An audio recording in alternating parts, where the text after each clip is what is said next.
오늘 받을 하나님의 말씀은 예레미야 31장 31절 말씀입니다.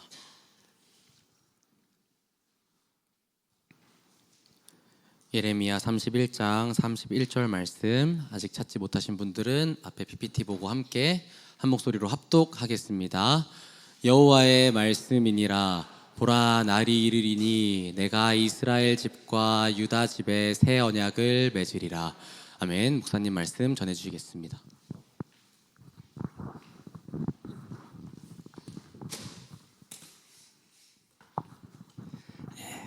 한 주간 잘 보내셨죠?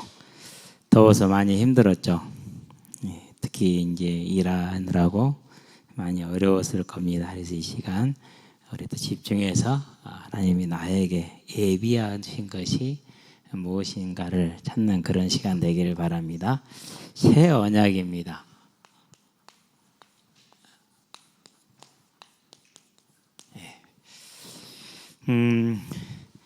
이번 주에 이제 그 국민이라는 말씀을 받았는데요. 이제까지 성경을 읽고 열왕기를 계속 읽으면서 목요일 아침까지 그 국민이 무엇을 어떤 의미를 담고 있는지에 대해서 별 생각이 없었어요. 그런데 이제 항상 이렇게 수요일부터 이제 집중적으로 기도가 들어가요. 하나님, 내일은 말씀을 받는 날입니다. 주께서 말씀하시면 제가 듣겠습니다. 들을 수 있는 은혜를 주시고 또 들을 수 있게 하여 주세요. 기도를 들어가거든요. 그런데 목요일 날 이제 딱 책상에 앉았는데 아침 새벽에 내려와서 여기서 그 생각, 그 기도를 하고 한번 봐야겠다라는 마음이 들어서 성경책을 펴서 이제 읽었어요. 그럴 때 그 단어가 눈에 들어오면서 이 사람들이 16절에 있는 죽임을 당한 그 의인들의 관계자들이구나. 21장 9절에 21장 11절에 역대하 33장 9절에 모든 유다 백성이 왕의 계임을 받아 우상을 섬기되 다른 민족들보다 더하였더라, 이렇게 기록이 되어 있거든요. 그렇다면은 일반 백성들은 절대로 아니에요. 유일하게 한 무리밖에 없어요. 누구밖에 없느냐? 므낫세 왕이 온 유다에 가득하게 하고 예루살렘에 가득하게 된 그 의인들의 피, 그 피를 흘린 그 주변의 사람들, 자녀들, 가족들밖에 없는 거예요. 그들이 이제 왕을 피해서 유리방황하게 되고 60여 년 동안 예배를 못 드렸어요. 제사를 못하는 겁니다. 그러니까 왜 성전을 폐쇄시켜버리고 성전을 우상의 전으로 만들어버렸기 때문에 그들이 어디 가서든지 할 수가 없는 거예요. 60년 동안 예배를 못 드렸어요. 60년 동안 절기도 못 지켰어요. 그리고 60년을 유리방황한 거예요. 그리고 그 모든 고난과 방황과 막힘의 원수가 누굽니까? 그게 다윗의 후손 므낫세 왕과 아몬 왕이었어요. 누가 생각해도 이 사람들이 다윗의 왕가에 충성한다라는 것은 말이 돼요, 안 돼요? 안 되는 거예요. 그래서 그 반역을 일으키는 사람들의 생각에는 그 어느 누구도 이 반역을 반대할 사람이 없다. 그리고 그 사람들은, 그 의인들의 관계자들, 후손들은 사회에 정말 미미한 존재, 보이지도 않는 존재, 힘이 없는 존재. 일단은 재산이 없으면 힘이 없습니다. 재력이 없으면. 그렇기 때문에 아예 애의주시하지도 않는, 그리고 그들의 원수를 죽였기 때문에 당연히 기뻐하지 슬퍼할 거라는 생각지 않겠죠. 그런데 그 고난을 받는 사람들이 고난을 말없이 견디고 있는 이유가 뭡니까? 딱 하나예요. 다윗이 했던 거다 똑같아요. 메시아 언약. 그 언약의 가문이고 언약의 당사자이기 때문에, 그래서 다윗 왕가를 넘어뜨리지 못하고 순게 복종하고 순종하는 거예요. 그리고 그들이 그 메시아 언약이 중단될, 와해될, 자초될 위기에 처하니까 뭐 하죠? 그들이 다스는 겁니다. 반역의 무리들은 상상도 하지 못했던 일이죠. 이게 뭐예요? 이게 선한 싸움이에요. 비록 내 부모 자식을, 내 부모를 죽이고 내 관계자들을 죽이고 내 일가 친척을 죽인 원수의 집안이지만은 저는 하나님의 언약의 가문이다. 하나님이 우리에게 주신 이 언약은 저 가문을 통해서 이루어질 것이라는 그 믿음이 자신들을 그렇게 어렵게 했던 다윗의 가문을 위해서 반역을 일으킨 자들을 전부 다 처단하고, 그리고 뭐합니까? 이제 요시야 왕을 세워서 유다를 새롭게 하는 것이죠. 저와 여러분들은 이 믿음의 생각과 이 믿음의 방식, 이걸 절대 잊어버리지 마시게 되길 바랍니다. 그래서 이 시대에 분명히 사람들은 교회가 타락했다고 말하고 우리도 그렇게 생각할 수도 있습니다. 저와 여러분들이 힘이 없다 생각하고 연약하다고 생각할 수 있습니다. 그러나 예수를 그리스도라 믿는 믿음의 은혜를 잊고 다시 오려는 그 언약을 바라보면서 그 나라를 위해서 내 인생의 중심을 들이는 자들은 이 시대에 그 국민으로서의 사명을 감당할 수 있다는 걸 알고, 이제는 세상의 종된 자로 무엇을 먹으며 마시며 입을까 하는 염려하는 삶을 살지 말고 세상이 말하는 대로 삐까번쩍하는 것이 출세라는 그런 헛된 망상에서 벗어나고 오직 이제 하나님의 나라에 나를 드림으로 내가 그 날에, 영광의 날에 하나님의 나라에 들어가는 그 믿음을 가지고 서게 되길 바랍니다. 그래서 그 믿음으로 내 삶을 세워나갈 때 내가 다른 자녀들한테 뭘 못해줘도 괜찮아요. 왜? 그게 가장 큰 유산이에요. 내가 남겨주면은 자녀들이 허랑방탕합니다. 그러나 그가 하나님께 받으면은 은혜로 알고 감사하며 살아갑니다. 그럼 우리는 어떤 길을 가야겠습니까? 가장 아름다운 유산, 믿음의 유산을 남길 수 있게 되길 바랍니다. 자, 우리가 이제 이 믿음의 유산 오늘 말할 수 있는 게 뭐냐? 그게 이 새 언약이에요. 그러면은 새 언약이라는 말은 옛 언약이 있었다는 말이죠. 그러면 옛 언약이 나오기 전에 처음 언약이 뭡니까? 처음 언약은 이겁니다. 창세기에 보니까 1장 28절에서 30절까지입니다. 이 처음 언약이에요. 무슨 언약입니까? 생육하고 번성해라. 그리고 뭐야? 다스리고 정복해라. 이게 첫 언약이 하나님 우리에게 주셨어요. 약속이에요. 그리고 뭘 주십니까? 이게 유한한 우리에게 창세기 2장 9절에 보니까 16절에 보니까 뭐가 있어요? 생명과가 있어요. 그리고 그 생명과를 뭐 할 수 있습니까? 먹을 수 있었어요. 영원한 삶이 있었어요. 하나님께서 우리에게 이 약속을, 이 복을 주시고 이 언약을 주셨어요. 그럼 지금쯤 어떻게 됐을까요? 그렇죠. 900년, 800년 범죄한 이후로 그러잖아요. 그게 자연 소명이었다면은 선악과 아닌 생명과를 먹으면 어떻게 될까요? 그렇죠. 하나님이 우리에게 주신 첫 언약. 자, 이 언약을, 이 번성의 언약을 누리는 길이 뭡니까? 그게 예배자입니다. 창세기 2장 17절이죠. 그러면은 이 17절은 뭘 말하는 것입니까? 이것은 이거하고 동일한 말입니다. 1장 27절하고. 하나님이 자기 형상 곧 하나님 형상대로 사람을 창조하시되. 하나님 형상이 뭡니까? 창세기 2장이 설명을 하고 있습니다. 하나님이 그 코에 뭘 불어넣으시니? 생기를 불어넣으시니 사람이 생명이 된지라. 성령을 우리에게 주셨습니다. 성령을 주셨다라는 것은 성령으로 예수님이 우리하고 뭐 하는 것입니까? 함께 하는 것입니다. 언제나. 그래서 성령이 계시는 건 누가 계시는 거예요? 예수님이 계시는 거예요. 그래서 예수님 우리가 사복음서 보면 그러잖아요. 계속 왔다 갔다 해요. 내가 너희와 함께 할 것이다. 성령을 줄 것이다. 이 말이 계속 왔다 갔다 해요. 성령으로 우리에게 함께 할 수 있는 거예요. 성령께서 단독으로 움직이시는 것이 아니라 예수의 뜻을 이루는 분이 성령이시기 때문에 언제나 그런 겁니다. 자, 이 말은 무슨 말입니까? 이 말은 저와 여러분들이 하나님과 함께하는, 즉 예수님 우리 안에 계시는. 그러면 예수는 누굽니까? 이 예수님이 누군지를 알려면은 여러 가지 측면으로 얘기가 가능하는데 우리는 지금 언약에 관해서 얘기를 하고 있기 때문에 언약, 율법으로 관해서 같이 한번 보도록 합니다. 이 예수님이 계실 때 저와 여러분들에게는 하나님은 무슨 것이죠? 창세기 2장 17절 하지 말라는 이 행위 언약 하나 주셨어요. 다른 언약 네가 뭐 하나님을 사랑해라, 네 이웃을 사랑해라 그런 거 줬어요? 안 줬어요? 하나도 안 줬어요.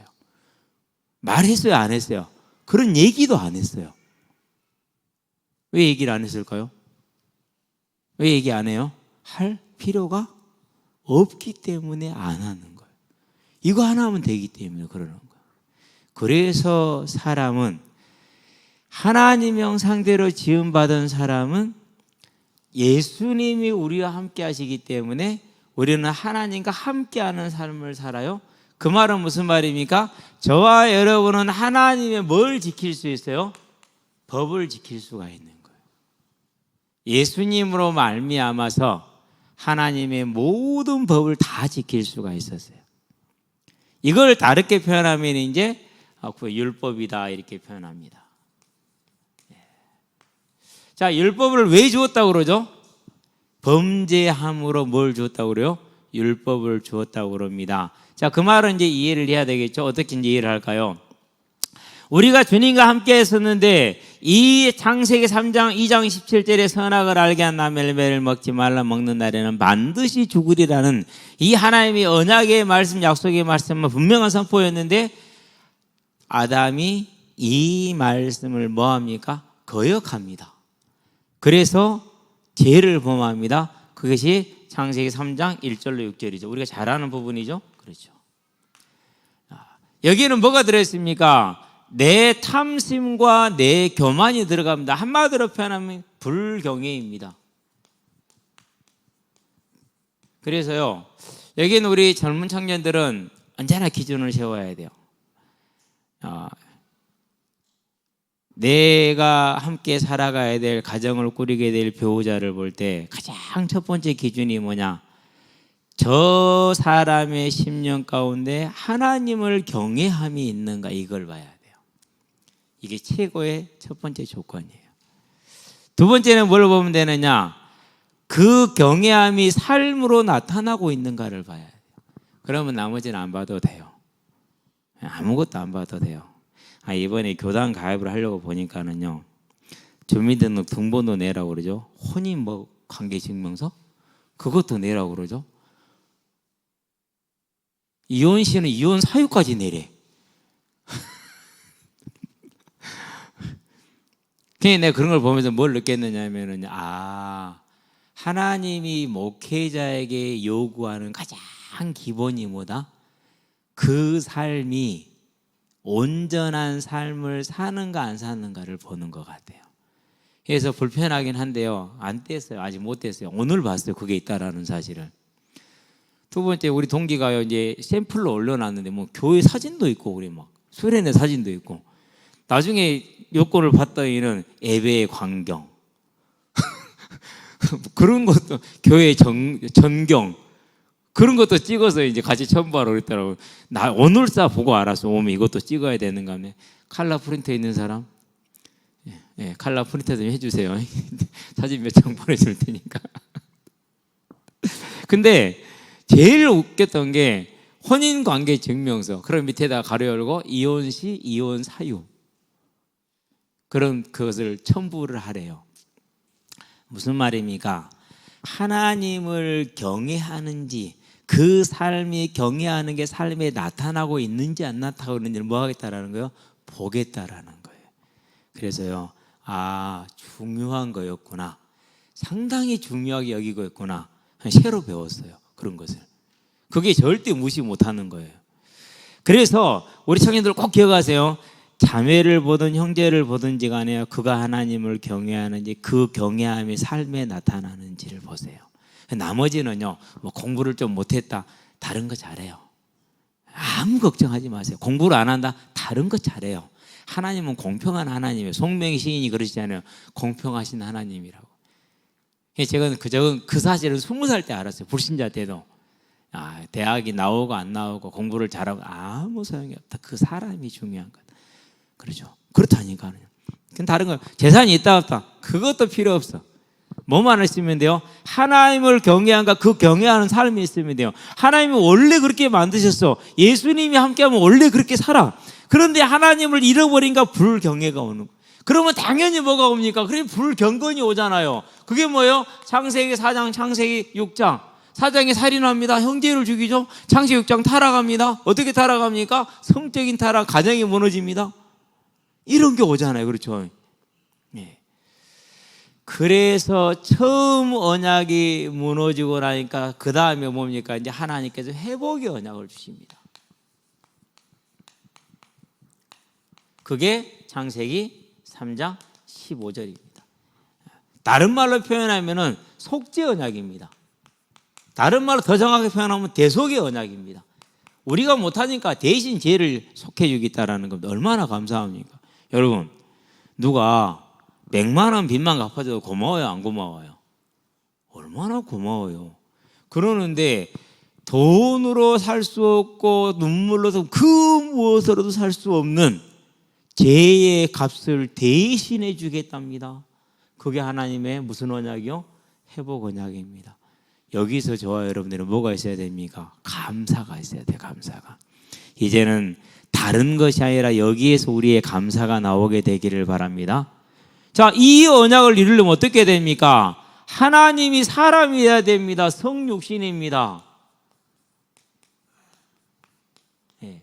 우리는 내 신분을 지금 이 신분을 낮추기도 어렵다니까는요.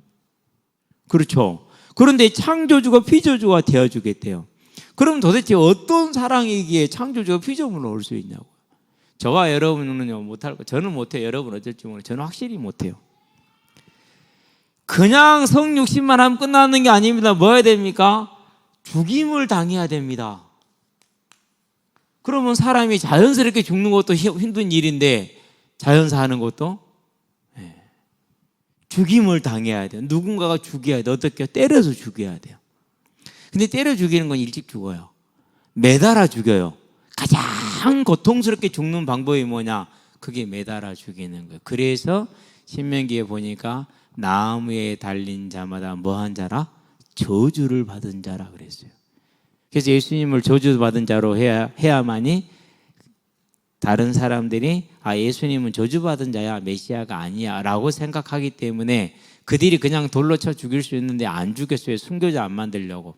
저주받은 자 만들려고. 그래서 나무에 매달아 죽이는 거거든요.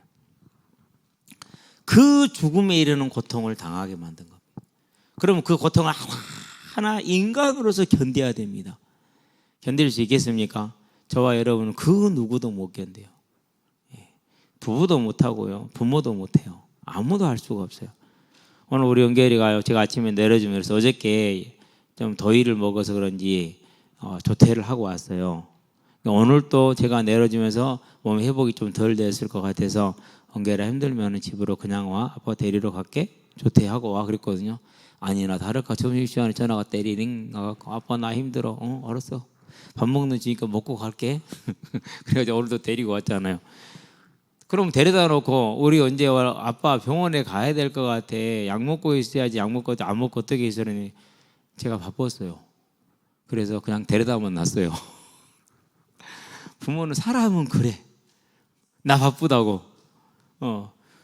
그런데 죽음에 이르는 고통을 어떻게 감내를 하냐고 못한다니까요. 부모도 못하고 자식도 못하고 아무도 못해요. 그러면 도대체 그 사랑이 뭘까요? 알 수가 없어요. 그렇죠. 이 어마어마한 것을 통해서 이 회복의 언약을 이룹니다.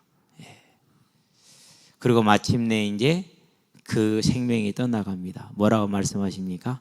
다 이루었다 이렇게 얘기를 합니다. 다 이루었다. 이 회복의 언약을 주시고 그분을 이루셨어요. 그럼 회복의 언약의 핵심이 뭡니까? 처음 언약으로 주어졌을 때 우리와 함께 하셨잖아요. 그런데 이 불경외와 불경건으로 말하면서 누가 떠났어요? 성령이 떠났어요. 그래서 우리가 육신이 됐어요. 이 육신이 된 자를 뭐 하겠다는 건 회복 언약은 다시 함께 하겠다라는 거예요.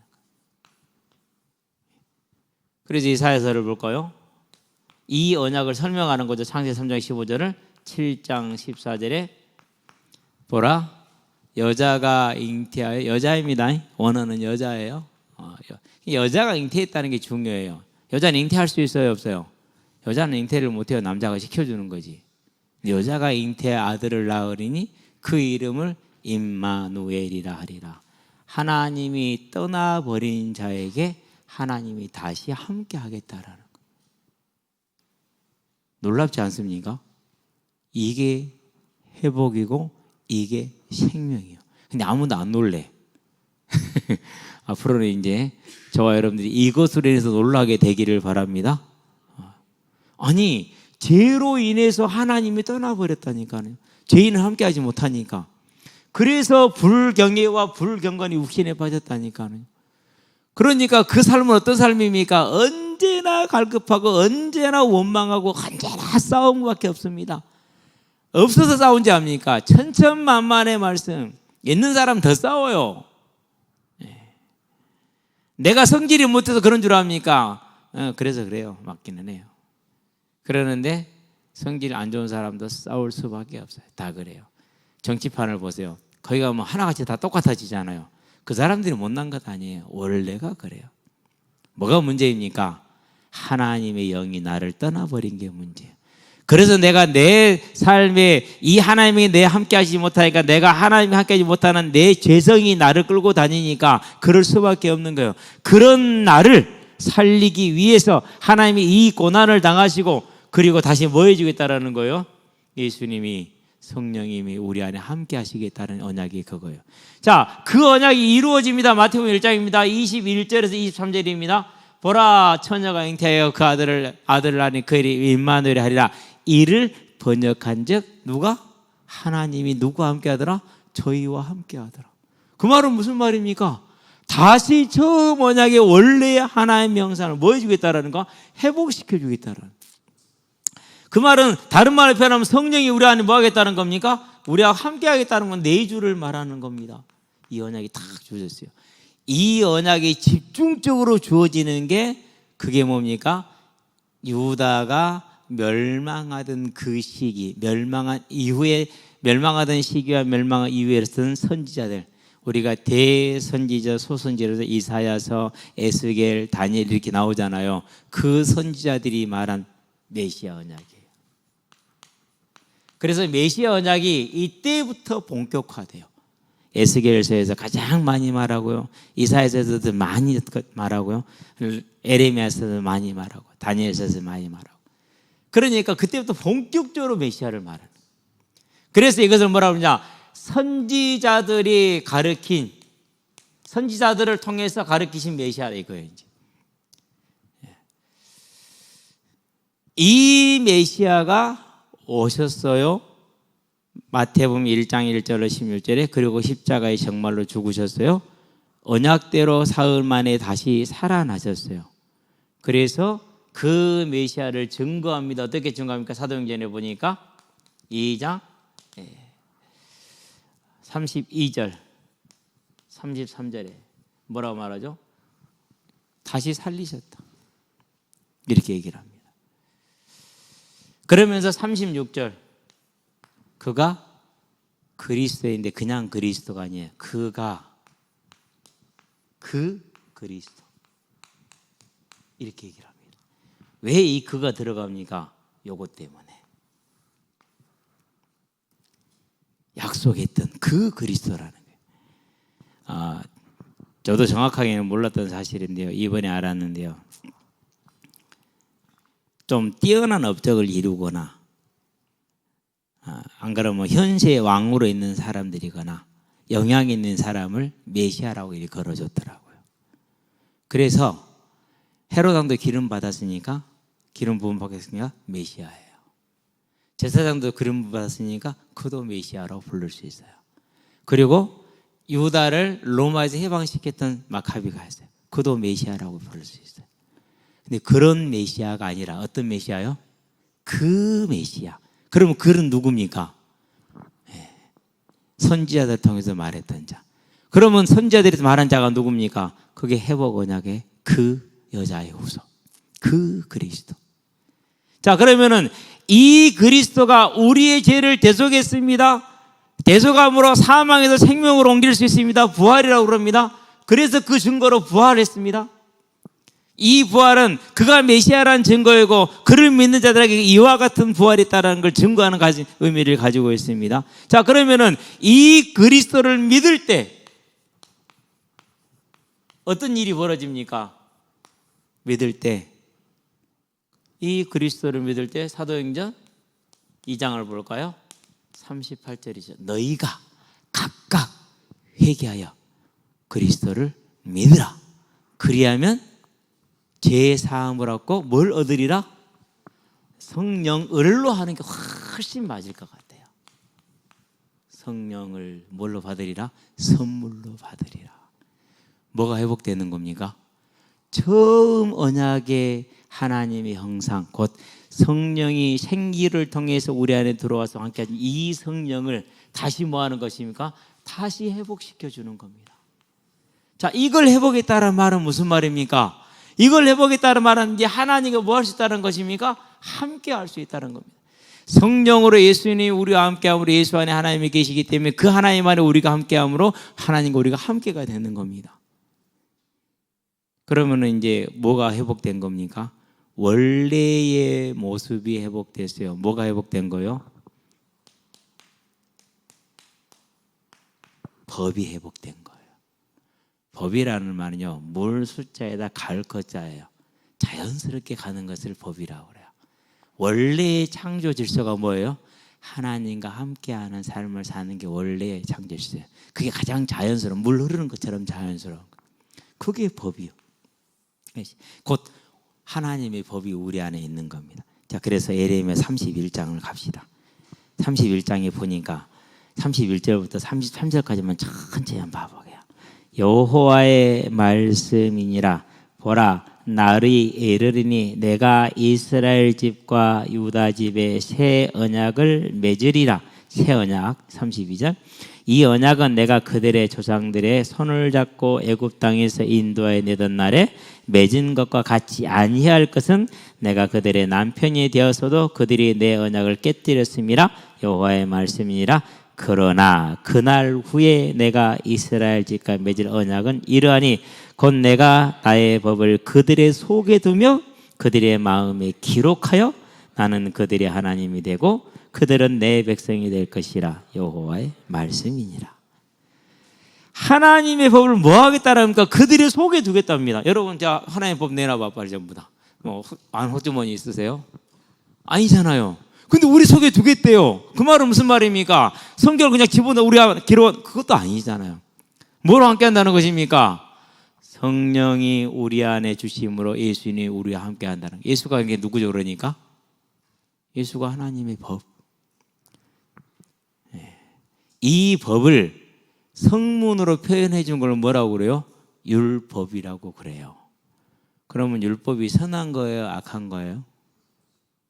율법을 악하다고 그런 뉘앙스라도 비치면 그것은 예수님을 악하다고 말하는 거예요. 예수님이 세 가지 형태의 율법으로 크게, 하나는 하나님과의 관계에 필요한 윤리적인 규범 형태로 나타나요. 그걸 거룩이라고 표현하면 돼요. 또 하나는 그 거룩을 지키지 못했을 경우에 살리기 위해서 죄를 속할 제사 형태로 나타나요. 그게 성전과 제사에 관한 법이에요. 그게 제일 많아요. 316개인가 돼요. 그게. 그런데 또 하나는 그 당시의 사회법의 형태로 나타나요. 뭐 소가 사람을 발로 쳐 죽였을 경우에 어떻게 하라, 이런 거. 오늘날은 교통사고 났을 때 어떻게 하라, 그런 거 다 같겠죠, 이제. 그러면은 그 사회법은 정신은 남아있어요, 안 남아있어요? 남아있잖아요. 형태가 바뀌는 거예요. 두 번째, 죄를 사하기 위해서 만드는 제사의 그 율법은 어떻게 됐죠? 이제 예수님이 다 제사가 필요 없게 했잖아요. 만들어 버렸잖아요. 그러니까 그건 다 이제 소멸이 돼도 되는 거예요. 그렇죠? 그럼 누가 영원한 이제 제사가 됐어요? 예수님 영원한 제사가 됐으니까 그 예수님을 통해 끝나는 거예요. 그런 다음에 윤리법은, 즉 거룩에 관련 건 지금도 남아있어요, 안 남아있어요? 영원히 남아있어요. 천국 가면 어떻게 됩니까? 천국 가면 완전히 이루어지게 돼요. 그러니까 거기에서 말할 것도 없이 그것이 지켜지게 돼 있는 거예요. 그게 율법이요. 자, 그래서 내 법을 그들의 속에 기록하겠다는 말이 무슨 말입니까? 그들의 속에 두겠다는 말이 무슨 말입니까? 성령으로 예수님이 우리 안에 있겠다라는 겁니다. 그래서 앞에서 얘기했잖아요. 하나님을 경외하는가, 하나님을 경외하는 것이 그 삶으로 나타나는가. 그 말은 무슨 말입니까? 주님과 함께하는 임마누엘의 삶을 살고 있는 게 이거거든요. 그러면은 임마누엘의 사는 삶을 사는 사람을 누가 막습니까? 하나님이 주시는데 그걸 누가 막습니까? 계시록 3장 7절에 열면 닫을 자가 없고 닫으면 열 자 없는 자가 이르시되, 그겁니다. 그러니까 그래서 저와 여러분은 어떤 복을 받았습니까? 새 언약의 복을 받았습니다. 무슨 복입니까? 성령께서 우리 안에 거하시는 성령 내주, 예수님이 내 안에 거하십니다. 그래서 이걸 뭐라 표현했습니까? 로마서 8장에서 말합니다. 우리가 연약하고 부족하고 죄를 지으나 우리 안에 있는 생명의 성령의 법으로 말미암아, 즉 예수님께서 우리의 죄를 완전히 대속하고 용서하신 그 법으로 말미암아 지금 내 안에 거하심으로 나로 하여금 죄성을 이기게 힘을 주시는 그 힘으로 말미암아, 이걸 다르게 표현합니다. 12장입니다. 1절에서 2절입니다. 너희는 이 세대를 분받지 말고 마음을 새롭게 함으로 변화를 받아서 아버지의 선하시며 기뻐하시며 온전하신 뜻이 무엇인지 분별하도록 하라. 너희 몸을 하나님 기뻐하시는 거룩한 산 제물로 드리라. 그래서 아까 뭐라고 했습니까? 하나님을 믿는 사람은 그 경외와 경외하는 삶이 쫙 나타나게 돼 있는 겁니다. 우리가 좀 더디더라도, 좀 넘어졌다 할지라도, 실패했다 할지라도, 몰라서 등한시했다 할지라도 지금부터는 그것을 마음에 담고 한 걸음씩 이루어 나가시게 되길 바랍니다. 마음에 담으면 돼요. 누가 하신다고 그랬어요? 성령께서 도와주세요. 우리 현중이가 무슨 얘기를 했냐면 재밌는 얘기를 했죠. 내가 하려고 보니까 못할 것 같아. 그래서 할 생각은 안 한대. 아니지. 엎어지더라도 뭐 해야 됩니까? 해야지. 어떻게 하면 되느냐? 그대로 가면 돼. 하나님 원합니다. 도와주세요. 하나님 도와주십니다. 또 엎어질 수 있습니다. 그러나 또 일어나세요. 그러고 마음 되느냐? 내 마음에 죄가 네 마음 앞에, 문 앞에 엎드러질지라도 탁 웅크리고 기회를 타는 겁니다. 너는 죄를 뭐하라? 다스리라. 그래서 다스리면 안 돼요. 넘어져서도 일어나서 다스리시게 되길 바랍니다. 하나님은 그를 붙들어 주십니다. 우리는 못하지만 주님은 하십니다. 그렇죠. 베드로전서 한번 펴봅시다. 1장입니다. 14절부터 볼까요? 17절까지. 이것을 하고 오늘 마칩시다. 다음 시간에 다시 할 거니까 너무 걱정 안 해도 돼요. 다 이해 안 되면 다음 시간에 또 들을 겁니다. 베드로전서 1장 자 14절부터 볼까요? 14절. 자, 너희가 순종하는 자식처럼 전에 알지 못할 때에 따르던 너희 사역을 본받지 말고 오직 너희를 부르신 거룩한 이처럼 너희도 모든 행실에 거룩한 자가 되라. 기록되었으되 내가 거룩하니 너희도 거룩할지어다 하셨느니라. 외모로 보시지 않고 각 사람의 행위대로 심판하시는 이를 너희가 아버지라 부른즉 너희가 나그네로 있을 때 두려움으로 지내라. 여기까지니까 17절 맞죠. 자, 이제는 저와 여러분들이 뭐 할 수 있게 됐다고요? 내 안에 아담의 본성, 하나님을 하나님으로 시인하고 섬기지 않는 그 본성을 다스릴 수 있게 된 겁니다.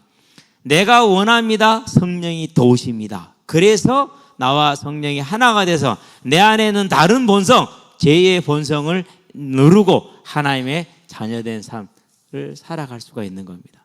그 삶을 살면은요, 당연히 삶의 규모가 따라오기 때문에 경제 해결됩니다. 건강 해결됩니다. 당연히 해결되겠죠. 그렇죠? 그런 다음에 모든 관계가 회복됩니다. 당연히 회복되겠죠. 기타 등등의 만복이 다 이 안에 들어있는 겁니다. 저와 여러분들은 이 하나님의 회복의 삶을 한 걸음 한 걸음 나가는 하나님의 자녀들 되기를 바랍니다. 여기 있는 우리 학생들도요, 오늘 말씀은 신학교 가서 강의하기 정도면 딱 알맞을 수 있어요. 그래서 이 새 언약 하나님의 형상에 대해서 앞으로 한 서너 달 할 거니까, 은비야, 그렇지?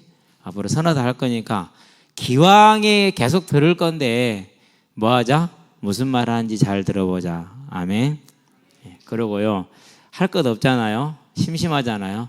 그러면 메시지 듣고 들으세요. 틀어놓고 들으면서 그러세요. 누워서 하나님, 저 말씀 깨달아지게 해주세요. 저도 예수님 영접하고 나서 말씀이 들렸으니까 그럴 겁니다. 그러면은 예수님 믿고 나서 들렸어요. 여러분들에게 반드시 전혀 알지 못하던 새로운 세상, 새로운 능력이 임하는 것을 보게 될 줄로 믿습니다. 자, 기도합시다. 하나님, 우리가 하나님 형상으로 지음받은 것을 아담의 죄로 나의 죄로 인하여서 상실하였을 때 하나님께서 독생자 예수를 내어주시는 그 큰 사랑으로 말미암아 우리의 죄를 대속하심으로 우리를 다시 살리사 우리의 죄를 용서하시고 우리 안에 성령을 주심으로 그 언약대로 하나님의 법이 우리 안에 기록되어진 하나님과 동행하는 임마누엘의 삶을 살게 하신 것을 감사를 드립니다. 하나님, 이 하나님의 형상이 회복된 것, 하나님과 함께하는 삶이 회복된 것, 성령으로 예수가 우리와 함께하는 삶이 회복된 것이 저와 우리 성도들과 우리 후대들의 마음 가운데, 믿음 가운데, 지혜 가운데 온전히 이해가 되어지고 심기어지는 생명의 언약이 되게 하시기를 그리스도신 예수의 이름으로 기도합니다. 아멘.